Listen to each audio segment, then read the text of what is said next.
Corsecat per una gana tremenda, jo recorria Barcelona amb un propòsit secret. Feia així.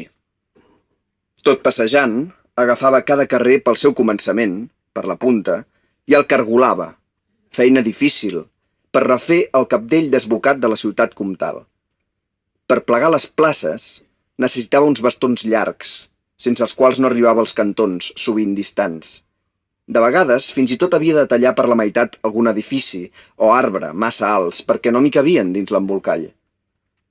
Un cop la vaig tenir ben enrotllada, d'una sola queixalada me la vaig cruspir tota.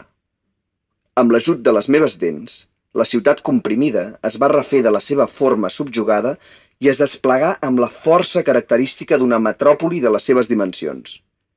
La meva vestida humana no va ser prou per captenir-la, i em vaig trencar per dintre, deixant pas a torres, barris i passeigs que em travessaven els omòplats, els genolls, els mugrons i les pestanyes.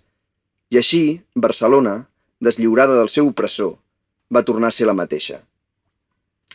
Ara bé, si un dia us atenseu amb un microscopi potent a qualsevol pedra, arbre o semàfor i els estudieu atentament, podreu veure com, molt prima, hi ha, cobrint-ho tot, la meva pell, de tan estirada, transparent.